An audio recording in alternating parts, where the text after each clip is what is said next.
Sino ang makapaniwala na ang isa sa pinakamahihirap na nayon sa Afrika ay dati ng walang pagkain, malinis na tubig at kinabukasan, ngunit sa huli ay nakabalikwas sa kanilang kapalaran sa isang hindi kapanipaniwalang paraan dahil lamang sa isang modelo ng pag-aalaga ng hayop mula sa Pilipinas.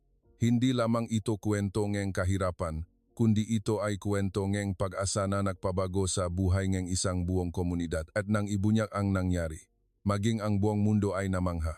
Sa tuyo at bita-bita na lupain ng silangang Afrika, may isang maliit na nayon na tinatawag na Namura. Daan-daang kilometro ang layo mula sa kabisera. Dito, walang sementadong kalsada, walang sistema ng irigasyon, walang kuryente sa gabi, at kung minsan, wala ring malinis na tubig para mainom ng mabata. Mahigit 500 residente ang nabubuhay sa kahirapang minana sa maraming henerasyon, na parabang nakatakda na sa kanilang kapalaran na sila ay ipinanganak upang magtiis, hindi upang umasa. Tuwing umaga, ang maliliit na bata ay kailangang maglakad ng malayo upang umigip ng tubig mula sa maputik na balon. Ginugugol ng mga kababaihan sa nayon ang buong araw sa pagdadala ng panggatong at pahahana ng tuyong damo, samantalang ang makalalakihan ay nagtatanim ng dawa sa lupa na kasing tigas ng bato. Ngunit ang ani ay napakaliit na hindi sapat para pakainin ang kanilang pamilya. Maraming bahay ang may isang kainan lamang sa isang araw. Maraming bata ang payat na kitang-kita ang mga buto-buto.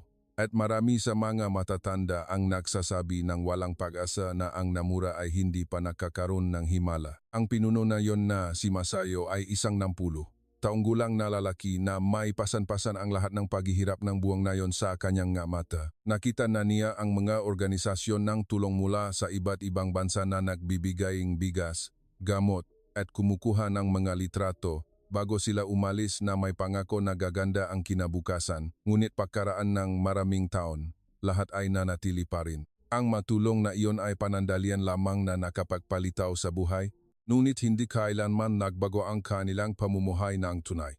Isang gabi, pagkatapos ng libing ng isang 5 taong gulang na batang lalaki na namatay dahil sa malnutrisyon, tahimik na nakaupo si Masayo at tinitignan ang apoy habang inisip na ang kanyang nayon ay unti-unting namamatay. Hindi na siya natatakot sa kahirapan. Ang pinakamalaki niyang takot ay ang araw na lalaki ang kanyang maapo nang hindi nalalaman na may mas magandang buhay na umiral. Kinabukasan, isang lumang truck ang umararo sa pulang alikabok at pumasok sa nayon kasama ang isang maliit na grupo ng mga estranghero na walang sinuman ang nakakakilala. Hindi sila nagdala ng sako ng bigas para ipamahagi, hindi sila nagdala ng damit, at hindi sila kasama ng malitratista. Ngunit dala nila ang mga notebook, plano, at isang simpleng tanong, kung kayo ay may pagkakataong magsimulang muli, nais ba ninyong baguhin ang nayong ito gamit ang inyong sariling mga kamay? Ang tanong na iyon ay nagpatahimik sa buong nayon dahil walang sinuman ang naakala na ang unang himala ng Namura ay magsisimula sa isang Pilipino. Ang estranghero na bumaba mula sa truck ay si El Tito Col, Rafael Rafi Cruz, isang dating opisyal, NG Militar, NG, Pilipinas na nagtrabaho sa pagpapaunlad NG, komunidad sa maraming liblib na lugar.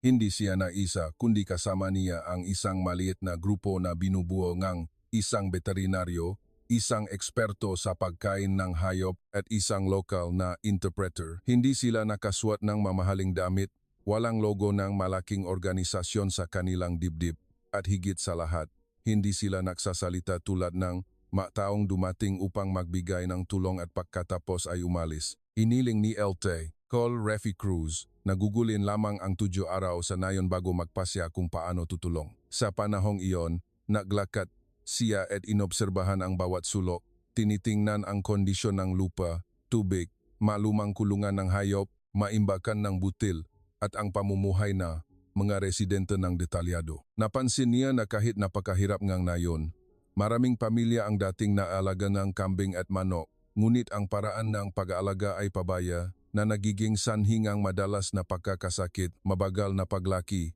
at madalas na pagkamatay ng hayop. Ang pinaka-nakapukaong interes ni Rafi ay isang batang lalaki na nagngangalang Jabari, isang 12 taong gulang na bata na gustong sumama sa kanya sa lahat ng dako. Alam ngang batang ito ang lahat ng hayop sa nayon, Naaalala kung aling bahay ang may inahing kambing, kung aling bahay ang may manok na nangingitlog, at kung aling bahay ang namatayan lamang ng baka dahil sa sakit. Sinabi ni Jabari na gusto niyang maging isang taong makatulong upang hindi na magutom ang nayon, ngunit hindi na siya nakapag-aral dahil kailangan niyang tulungan ang kanyang magulang sa pagkuha ng tubig at pagbabantay ng mga hayop. Sa ika-6 na gabi, ipinatawa ni Rafi ang mga residente sa ilalim ng malaking puno sa gitna ng nayon. Hindi siya nagbukas ng slide, hindi siya nagbigay ng mahabang talumpati, kundi ginamit niya ang isang patpat upang gumuhit ng simpleng diagram sa buhangin. Gumuhit siyang bilo na kumakatawan sa bawat bahay, gumuhit ng kulungan ng hayop, pinagmulan ng tubig, sentro ng pagkain ng hayop, at ang pinakamalapit na pamilihan. Pagkatapos, dahan-dahan siyang nagsalita sa pamamagitan ng interpreter. Ang problema ninyo ay hindi dahil sa kayo ay tamad, kundi dahil ang sistema ng pag-alaga ng hayop ay nagpapahirap sa inyo, gaano man kayo pagod, mananatili pa rin kayong mahirap. Pagkatapos, inilatag niya ang konsepto na tinatawag na modelong pag-aalaga ng hayop na may disiplinang pangmilitar mula sa Pilipinas. Mayroon lamang itong 4 na prinsipyo. 1. Sama-samang pag-aalaga, hindi kanya-kanya. 2. Konsolina ang pagkain, tubig, at kalusugan ng hayop ng sistematiko. 3. Hatiin ang mga gawain tulad ng mga unit ng operasyon. 4. Magbenta ng may layunin, hindi dahil lang sa pangangailangan, nagtinginan ang mga residente ng may pagtataka. Ang ilan ay dahan-dahang tumawa dahil iniisip nila kung paano makatulong ang isang ideyang militar sa isang nayon na nagugutom. Ngunit sinabi ni Rafi ang isang pangungusap na nagpatahimik kay Masayo. Ayokong mabuhay ang nayong ito sa susunod na buwan lamang. Gusto kong makatayo kayo sa sarili ninyong paa sa loob ng 10 taon. At iyon ang unang gabi na ang salitang pag-asa ay muling nabuhay sa Namura. Sa unang umaga ng pagsisimula ng proyekto, tinawag ang mga residente Namura upang magtipon bago pa magliwanag. Marami ang nagreklamo dahil hindi pa sila nakagawa ng anuman ng mahigpit na may oras. Ngunit iginit ni Leta Cole, Rafi Cruz na kung gagamitin pa rin ang dating paraan, kahit ilang beses pa magbigay ng hayop ang mataw, sa huli ay masisira rin ang lahat. Hinati niya ang mga residente sa maliliit na unit, tulad ng mga pangkat sa militar. Ang unang unit ang nangalaga sa tubig, ang pangalawa sa pagkain ng hayop, ang pangatlo sa kalinisan ng kulungan, ang pangapat ay responsable sa pagbabantay sa mga sakit ng hayop, at isa pang unit ang nangangasiwa sa pagtatala ng datos araw-araw tulad ng daming ang kinain, timbang ng hayop, rate ng pangingitlog, o bilang ng mga anak ng hayop na nakaligtas. Hindi kakaunti ang mga residente na hindi nasisiyahan, lalo na ang ilang kabataang lalaki na pakiramdam nila ay inuutusan tulad ng mga sundalo kahit na mahirap na ang kanilang buhay. Isa sa kanila ay si Oba, isang 30 taong gulang na lalaki na namatayan ng maraming baka noon. Nagsalita siya sa harap ng lahat na kailangan ng nayong ito ng pagkain, hindi ng mga patakaran. Ang mga salitang iyon ay agad na nagpataas ng tensyon sa hangin, ngunit hindi nagalit si Laton Col Rafi Cruz. Dinala lamang niya si Oba upang tingnan ang lumang kulungan ng kambing na pinabayaan na marumi at basa, at tinanong kung ang kambing ay namatay dahil sa malas o dahil hindi nila ito pinigilan mula sa simula. Ang tanong na iyon ay tumimo ng husto kay Oba, dahil alam niyang malalim sa kanyang puso na ang problema ay hindi lamang malas, kundi dahil sa kawalan ng malinaw na sistema. Sinimulan ng koponan ng Pilipinas ang paalaga ng mahayop na pinakaangkop sa tuyong lugar, mga kambing, katutubong manok, at mga itik na lumalaban sa init. Hindi sila nag-focus sa dami, kundi sa mataas na antas ng kalitasan, mabilis na pagpaparami, at paglikang umiikot na pagkain sa komunidad. Sistematikong kinokolekta ang dumi na hayop upang gawing pataba, sa halip na pabayaan itong kalat-kalat tulad ng dati. Ang matira-tirang halaman at basura ay ginagamit upang gawing suplementong pagkain para sa mga hayop. Ang pinakakakaiba sa paningin ng mga residente ay ang pag-inspeksyon ng kulungan tuwing gabi. Ipinagutos ni Rafi na magulat ang bawat unit sa harap ng buong nayon tulad ng isang pang-araw-araw na pulong ng misyon. Kung may problema, kailangan itong lutasin agad, hindi hintayin na lumala. Nagsimulang maramdaman ng mga residente na ang mga bagay na dating ay tinuturing na maliit, tulad ng maruming kanal ng tubig o basang dayami, ay maaring maging sanhi ang pagkamatay ng hayop. Kahit marami pa rin ang hindi lubos na naniniwala, sa loob ng ilang araw, nakita na ang lahat ang isang bagay na magkakatulad. Ang mabagong kulungan ng hayop ay mas malinis. Ang mahayop ay kumakain sa tamang oras at wala nang namamatay ng madali tulad ng dati.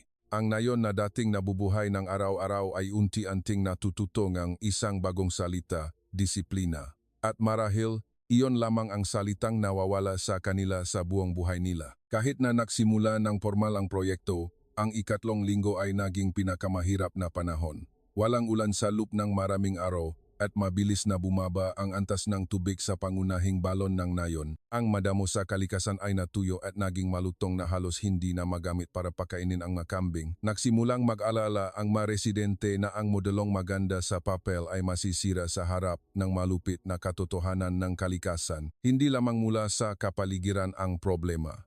Ang pagod ay nagdulot ng reklamo mula sa marami na ang sistemang ito ay masyadong komplikado. Ang ilang kababaihan ay kailangang gumising ng alas 4 ng umaga upang maghanda ng pagkain ng hayop bago lumabas upang maghanap ng tubig. Ang ilang kalalakihan ay kailangang makumpuni ng kulungan araw-araw kahit na noon ay pinababayaan lang nila ang mahayop na maghanap ng pagkain.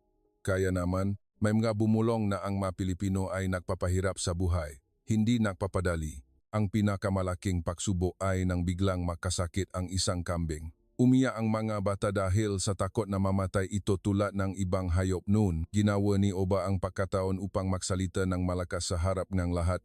Kita nyo, sa huli, pareho pa rin. Ang masalitang iyon ay nagpababa ng loob kang maraming resident. Ang ilang pamilya ay nag-isip na umatras sa proyekto. Ngunit sa halip na magsalita ng pampalubag-loob si Rafi, agad siyang nagpatawag ng emergency meeting. Ipinagutos niya na itigil muna ng lahat ng unit ang iba pang gawain at magtipon upang suriin ang sani ng sakit ng kambing ng sistematiko. Mula sa dami ng tubig, pagkain, kalinisan hanggang sa kasaysayan ng pakikipag-ugnayan sa ibang hayop. Natuklasan ng veterinaryo ng Pilipinas na ang sanhi ay hindi isang malalang sakit, kundi dahil sa fermented na pagkain na maling naimbak na nagdulot ng amag. Lumingon si Rafi sa mga residente at sinabi, "Dati, kapag nakakasakit ang kambing, sinasabi ninyong malas. Ngayon, nahanap natin ang sanhi. Ito ang pagkakaiba ng isang nayon na may sistema."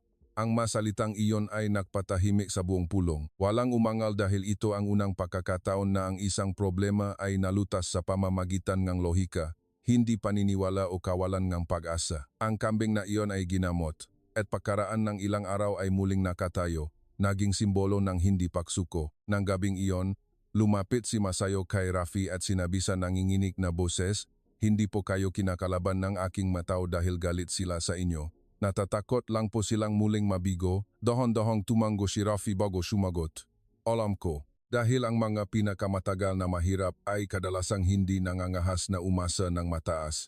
Ang pangungusap na iyon ay nagpadaloy ng luha sa pinuno ng nayon. Nagsimula na siyang maunawaan na ang himala ay hindi nagmumula sa magandang tulong, kundi nagmumula sa pagtitiyaga sa pinakamahirap na panahon kung saan lahat ay gustong sumuko. Sa gitna ng pagsubok at pagod, si Jabari ang naging tao na hindi sinasadya na nakpabago sa kapaligiran ng buong nayon. Tuwing umaga, siya ang unang dumarating sa kulungan ng hayop at ang huling umuwi. Mabilis niyang natutunan ang lahat mula sa pahahalo ng pagkain, pagmamasid sa mga unang sintomas ng sakit hanggang sa pagtimbang ng kambing gamit ang simpleng kagamitan na dinalang koponan ng Pilipinas. Hindi lamang magaling si Jabari sa pagmemorya ng impormasyon, kundi mayroon din siyang talento sa pagpapaliwanag sa iba, lalo na sa mga bata sa nayon. Nagsimula siyang yayain ang kanyang makaibigan na tulungan siya sa paglilinis ng kulungan, pagkuha ng itlog, at pagtatala ng dami ng pagkain ng hayop. Sa simula, pinagtatawanan siya nga matatanda dahil iniisip nilang trabaho ito nga mga nakatatanda. Ngunit di nagtagal, natuklasan ng lahat na mas detalyado ang trabaho ng grupong ito nga mabata at malaki ang tulong nila sa pagpapagaan ng pasanin ng matatanda. Isang araw, inihaya ni Rafi ang pagtatata ng isang informal na unit ng kabataan ng Namura at si Jabari ang ginawang pinuno ng grupo. Naglaki ang mamata ng batang lalaki dahil sa buong buhay niya wala pang nagbigay sa kanya nganong posisyon o mahalagang responsibilidad. Mahina siyang nagtanong, magagawa ko po ba talaga? Ngumiti si Rafi at sumagot. Ang taong nagtatanong niyan ay kadalasang siyang pinakaangkop. Mula nun, nagsimulang magbago si Jabari mula sa isang simpleng tagapag-alaga ng hayop tungo sa isang taong pinahalagahan ng buong nayon. Siya ang nakaisip ngang paraan ngang paglalagay ngang nga kulay na simbolo sa kulungan ng hayop upang agad malaman kung aling kulungan ang kailangang bigyan ng suplementong pagkain, kung aling kulungan ang may inahing hayop na buntis, at kung aling kulungan ang kailangang bantayan ng husto. Ang simpleng paraang ito ay nakatulong kahit sa mga matatanda na pangalagaan ang sistema. Ang ina ni Jabari, na dati iniisip na ang kanyang anak ay lalaking isang simpleng manggagawa, ay nagsimulang tingnan siya ng may bagong tingin. Isang araw, sinabi niya kay Masayo, hindi ko pa nakita ang aking anak na lumakat ng diretso nga nito. Hindi dahil yumaman siya, hindi dahil may bago siyang damit, kundi dahil nagsimula na siyang makaroon ng dignidad sa kanyang sariling paningin. Tahimik na kumalat ang kwentong ito sa buong nayon. Maraming matatanda ang nagsimulang bawasan ang kanilang pagtutol. Dahil kung maging ang isang bata ay naniniwalang magbabago ang nayon, paano sila, na mas matagal nang nabuhay, susuko? Hindi alam ni Jabari na siya mismo ang nagiging pinakamahalagang bahagi ng proyektong ito. Hindi dahil sa siya ang pinakamagaling, kundi dahil pinapaalala niya sa lahat na ang pag-asa ay madalas na nagsisimula sa mga taong hindi pa tinuturuan ng mundo na mawalan ng pag-asa. Sa pagsisimula nga ikalawang buwan, malinaw na lumitaw ang unang mga resulta. Ang mga kambing na dating payat ay nagsimulang tumaba. Ang mga manok na dating hindi regular mangitlog ay nagsimulang magbigay ng mas maraming ani. At ang pinakamahalaga, bumaba ang antas ng pagkamatay ng mga hayop ng kapansin-pansin. Ang mga residente na dating naniniwala na ang pag-alaga ng hayop ay usapin ng kapalaran ay nagsimulang makita mismo sa kanilang mga mata na ang isang magandang sistema ay makakapabagong resulta. Tuwing gabi, ang unit ng pagtatala ng datos ay magulat ng mga numero sa harap ng lahat. Ang ilan ay hindi lahat nakakaintindi, ngunit nang makita nila ang pagtaas ng bilang ng itlog, mas maraming kambing na nakaligtas, at mas epektibong paggamit ng imbakan ng pagkain ng hayop, unti-unting lumago ang tiwala. Nagsimulang mag-usap-usap ang mga residente na marahil ang Maripino ay hindi lamang nagtuturo ng pag-alaga ng hayop, kundi nagtuturo rin sa kanila na mag-isip ng bago. Hindi pa pinapayagan ni Rafi na masyadong magsaya ang lahat. Lagi niyang pinaalala na ang simula ng paganda ay ang pinakamapanganib na panahon,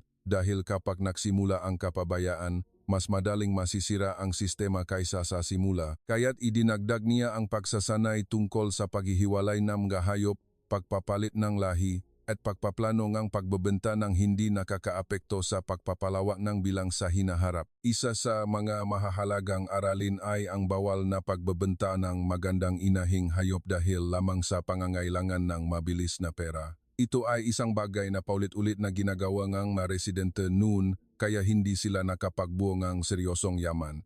Ngunit sa pagkataong ito, ipinakita ni Rafi sa lahat ng simple na ang isang inahing kambing ay hindi lamang nakakahalaga ng presyo ng pagbebenta ngayon, kundi ito ang kinabukasan ng maraming henerasyon ng mga anak ng kambing. Maraming residente ang ngayon lamang nakatanto na dati, hindi sila mahirap dahil walang may benta, kundi marahil ay ibinenta nila ang kanilang kinabukasan. At isang araw, nangyari ang isang bagay na hindi inaasahan ng sinuman. Ang mahalagang inahing kambing ng nayon ay nanganak ng dalawang malusok na kambing na kambal. Tumakbo ang mabata at sumigaw sa tuwa. Maraming kababaihan ang nagtakip ng kanilang bibig sa labis na kagalakan dahil sa loob ng maraming taon, halos hindi sila nakakita ng malusok na mga anak nga hayop na nakaligtas ng sabay-sabay. Tahimik na lumapit si Masayo at tinitigan ang dalawang kambing bago sinabi, hindi lang ito mga kambing, kundi ito ay patunay na buhay pa ang ating nayon. Nang gabing iyon may ngiti sa buong nayon na matagal nang nawala. Marami ang kumain ng kanilang dating pagkain, ngunit ang lasa nito ay hindi na pareho dahil ito ang unang pagkakataon na nagsimula silang maniwala na ang pagbabago ay hindi malayo at kung minsan ang himala ay hindi bumababa mula sa langit kundi dahan-dahang lumalabas mula sa kulungan ng hayop, isang hakbang sa bawat pagkakataon. Sa pagsisimula ng ikatlong buwan, Nakita ni Rafi na sapat na ang katatagan ng proyekto para sa susunod na hakbang. Ang pag-ugnay sa nayon ng Namura sa pamilihan ng may plano, hindi pagbebenta ng nagmamadali tulad ng dati. Pinili niya ang mga produktong pinakahanda, maitlog nga itik, itlog ng manok, at ilang kambing na pinataba na nakapasa sa pamantayan ng timbang. Noon, ang mga residente ay madalas na nagbebenta ng hayop o produkto sa mga middleman na nagpapababa ng presyo dahil wala silang impormasyon, walang kapangyarihan sa negosasyon, at kailangan nila ng mabilis na pera. Ngunit ngayon iba na, ipinagutos ni Rafi sa unit ng pagtatala ng datos na kolektahin ang detalyadong gastos mula sa halaga ng pagkain, oras ng paggawa, hanggang sa antas ng paglaki ng hayop, at pagkatapos ay kalkulahin ang minimum na presyo na hindi dapat ibenta ng mas mababa rito. Maraming residente ang hindi pa nakaisip na ang kanilang inaalagaan sa buong buhay nila ay may tunay na gastos na kailangang kalkulahin. Ngayon lamang nila nalaman na dati, nalulugi sila ng hindi nalalaman. Ang pagkatutong ng simpleng bagay na ito ay nagdulot ng gulat at panghinayang sa maraming tao sa nakaraan. Sa araw ngang pagbiyahe patungo sa kalapit na bayan, labis ang kagalakan ng lahat. Ang lumang truck ay espesyal na nilinis. Mayos na inayos ang maitlog sa mga lalagyan, maingat na pinili at sinuri ang kalusugan ng mga kambing bago isakay sa truck. Pinayagan si Jabari na sumama bilang katulong sa pagtatala. Nakaupo siya ng mahigpit sa tabi ng mga itlog na parabang inaalagaan ang kayamanan ng nayon. Pagdating sa pamilihan, tiningnan ng maraming mangangalakal ang grupo ng residente mula sa Namura ng may parehong tingin. Iniisip na marahil ay mahihirap sila na handang magbenta ng mura. Ngunit ang nakpabilip sa lahat ay matatag na nakipag-ugnayan si Masayo sa presyo, kasama ang paglalahat ng datos ng produksyon at kalidad ng hayop, tulad ng itinuro ng koponan ng Pilipinas. Hindi siya yumuko upang humingi ng awa tulad ng dati, kundi tumayo siya bilang isang nagbebenta na alam ang halaga ng kanyang hawak. Sinubukan ng isang mangangalakal na ibaba ang presyong kambing ng mas mababa sa napagkasunduan. Si Oba, na dating pinakamatinding lumaban sa proyekto, ang lumabas at nagsalita ng may matata na boses.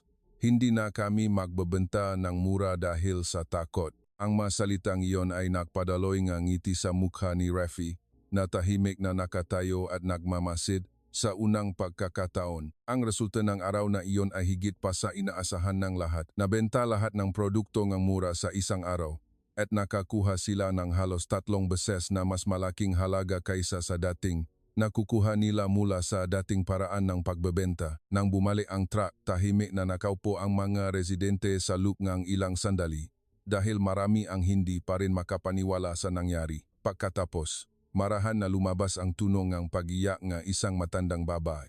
Mahigpit niyang hinawakan ang pera at sinabi, "Ito ang unang pagkakataon na naramdaman ko na ang pagod na inilalaan natin ay may halaga." At sa sandaling iyon, hindi lang itlog at kambing ang nabentang namura, kundi binibili nila pabalik ang kanilang dignidad. Matapos magtagumpay ang unang pagbebenta, kapansin-pansing nagbago ang kapaligiran sa nayon. Ang matao ay gumising ng maaga na may layunin, hindi na may kawalan ng pag-asa, nagsimulang makatanggap ng mas magandang pagkain ang mga bata. Ang ilang kababayan ay may prana upang makabili ng karagdagang butong halaman. At ang pinakamahalaga, nagsimulang mag-usap-usap ang mga residente tungkol sa kinabukasan sa halip na pakusapan lamang ang pang-araw-araw na pangangailangan. Alam ni Rafi na ang panandaliang tagumpay ay maaring magdulot ng kaligayahan. Kaya't minadali niyang buuin ang mas mahalaga kaysa pera, isang sistema na kayang manatili kahit wala siya. Nagsimula siyang magtatag ng komiteng komunidad sa pag-aalaga ng hayop na may malinaw na paghahati ng gawain, pinansyal na pamamahala, kalusugan ng hayop, pamilihan at pagsasanay ng maabagong henerasyon. Sa halip na ipaubaya ang lahat sa kanyang sarili, unti-unti niyang binawasan ang kanyang papel, binibigyan nga pagkakataon sina Masayo, Oba at Jabari na manguna sa mga pulong. Sa simula, sila ay medyo nag-aatubili. Ngunit di nagtagal, nagsimula silang kumilos ng may kumpiyansa, lalo na si Oba, ang lalaking dating pinakamatinding tumututol, ngayon ay naging pinakamahigpit sa pamantayan ng kulungan ng hayop. Madalas niyang sinasabi sa iba, Nasayang natin ang buong buhay natin dahil inisip nating hindi mahalaga ang maliliit na bagay. Nagsimula ring gilapat, enehi emeaya, presidente ang modelong. Ito sa iba, pang aspeto, tulad enehi pag-iipon, enehi butil, pagawa enehi pataba mula sa compost, at paghahati ng mga arawen trabaho upang tulungan ang bahay na kulang sa manggagawa. Ang konsepto and disiplinang pangmilitar mula sa Pilipinas ay unti-unting lumaganap sa bawat bahaging buhay. Hindi sa matigas na paraan, kundi sa anyong kolektibong responsibilidad. Ang pinakamalinaw na pagbabago ay marahil hindi ang pagtaas ng bilang ng hayop o kita, kundi ang salobin ng mataw. Nagsimulang mas madalas tumawa ang mga bata, nag-usap ang mga kababayan tungkol sa pagpapadala ng kanilang mga anak sa eskwela, tumigil ang mga matatanda sa pagsasabing walang pag-asa ang nayong ito, at ang ilang kabataang dati nag-isip na lumipat ay nagsimulang tingnan ang kanilang sariling lugar ng may bagong pananaw. Isang araw, isinulat ni Jabari ang 4 na salita sa isang lumang kahoy na pisara na ginamit sa pulong na yon. Pinapalaki natin ang kinabukasan, hindi lang hayop. Nang makita ito ni Rafi, nanahimik siya sandali, dahil iyon ay isang pangungusap na mas malalim kaysa sa sinasabi ng maraming matatanda. Agad niyang nalaman na tama ang direksyon ng proyektong ito dahil kapag nagsimulang makita ng mga bata sa nayon ang kinabukasan ng konkreto, hindi titigil ang pagbabago sa henerasyong ito. Marahil ay hindi pa mayaman ang namura, ngunit hindi na sila isang nayon na naghihintay ng tulong.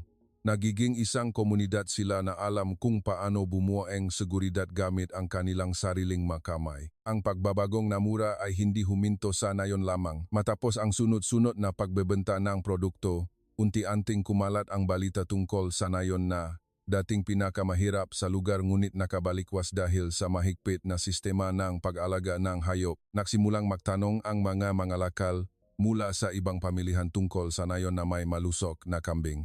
Mas madalas nang naririnig ng mga lokal na opisyal ang pangalan ng namura at napadala na mga tao ang kalapit na nayon upang tingnan ng may pagtataka. Sa simula, inisip ngang maraming bisita na may malaking organisasyon na nagbuhos ngang malaking pera.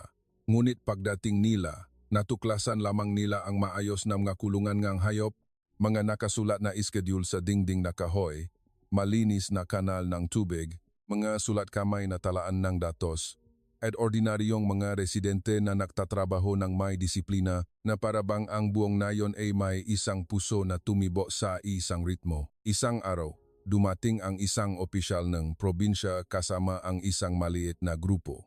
Matagal siyang nagmasid bago nagtanong, sino ang may-ari ng proyektong ito? Sumagot si Masayo ng walang pag-atubili. Ang nayong ito ang may-ari. Ang sagot na iyon ay nagpatahimik sa opisyal dahil hindi pa siya nakarinig ng isang mahirap na komunidad na nagsasalita ng may ganitong kumpiyansa. Ginawa ni Rafi ang pagkataon na ipaalam kay Jabari na siya ang manguna sa ilang bahagi ng paglilibot. Ipinaliwanag ng batang lalaki ang tungkol sa pahati ng unit, pagpapalit ng pagkain ng hayop at pagtatala ng datos ng buong kasanayan hanggang sa nagtinginan ang maraming bisita ng may pahanga. Hindi sila makapaniwala na ang isang bata na halos walang pagkakataong makapaaral ay makakapagsalita ng malinaw tungkol sa pamamahala ng komunidad.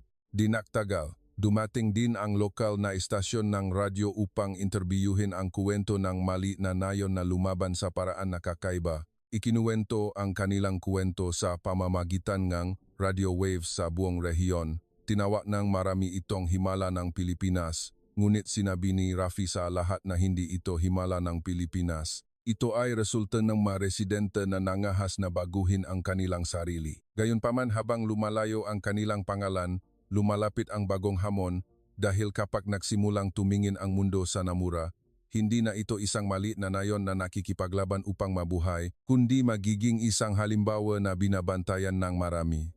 Kaya't ang bagong tanong ay hindi kung magbabago ang nayong ito, kundi kung magagawa ba nayong ito na panatilihin ang pagbabago ng matagal. At iyon ay isang pagsubo na mas mahirap kaysa sa simula. Nang lahat ay mukhang gumaganda, nagpadala muli ang kapalaran ng pinakamalaking pagsubok. Sa huling bahagi ng Teginit, binayo ng malakas na bagyong alikabo ang paligid ng namura sa loop ng maraming araw. Nagdilim ang langit at naging mapula, at naging mahirap huminga dahil sa tuyong hangin. Nasira ang ilang pananim, nahaluan ng alikabo ang ilang pinagmulan ng tubig at pansamantalang naksara ang pamilihan na ginagamit ng mga residente upang magbenta ng produkto. Kung nangyari ito noong dati, ang ganitong pangyayari ay maaring magpaguho sa buong nayon sa loob ng ilang linggo. Ngunit ngayon iba na dahil mayroon ng sistema ang Namura upang harapin ang hindi pa nila naranasan. Mabilis na isinara ng unit ng tubig ang mga kontaminadong lugar at sinala ang nakaimba na tubig. Binuksan ng unit ng pagkain ng hayop ang imbakan ng tuyong pagkain na nakolekta ayon sa emergency plan. Maingat na sinuri ng unit ng kalusugan ng hayop ang bawat kulungan at ang komiteng komunidad ay nagpulong ng 2 beses sa isang araw upang suriin ang sitwasyon. Sadyang lumayo si Rafi upang magmasid. Hindi na siya nagutos ang lahat tulad ng sa simula dahil gusto niyang malaman kung makatayo ba talaga ang nayon ng mag-isa. Ang kanyang nakita ay halos hindi niya mapaniwalaan. Hindi nagpanik ang mga residente, hindi nila sinisi ang kapalaran, at hindi sila naghintay na may tumulong. Ginawa nila ang kanilang gawain tulad ng isang koponan na matagal ng sinanay. Tumakbo si Jabari at sinuri ang makulungan kasama ang grupo ng kabataan. Si Oba ang nanguna sa pag-ayos ng nasirang kulungan. Si Masayo ang nagugnay ng impormasyon ng lahat ng panig. At ang mga kababaihan sa nayon ay naghanda ng pagkain para sa mga nagtatrabaho ng walang sinuman ang nagutos. Ang lahat ay kumilos ng may layunin na parabanggang buong nayon ay natutong, lumaban sa kalamidad ng may isang puso. Matapos ang Gutarov, nagsimulang humupa ang bagyong Alikabok. May ilang pinsala, ngunit hindi sapat upang mabuwal ang sistema at ang pinakamahalaga, walang hayop na namatay dahil sa sakit na sumunod tulad ng dati. Agad na nalaman ng lahat na ang nayon ay hindi lang nagkaroon ng panandaliang paganda, kundi nakabuo sila ng tunay na kaligtasan. Nang gabing iyon, ipinatawa ni Rafi ang buong nayon sa ilalim ng kalangitan na muling nakaroon ng mga bituin. Tahimik siyang nakatayo ng matagal bago nagsalita. Ngayon, hindi na ninyo kailangang patunayan ang anuman sa akin, dahil napatunayan na ninyo sa inyong sarili na kaya nga mura na tumayo, walang malakas na hiyawan, tanging ang tahimik na pagdaloy ng luha ng marami, dahil ito ang pinakadakilang tagumpay, ang tagumpay laban sa takot at sa kapalaran na matagal nang nagpapahirap sa kanila. Matapos humupa ang bagyong Alikabo, mas lalong pinag-usapan ang kwento ng Namura.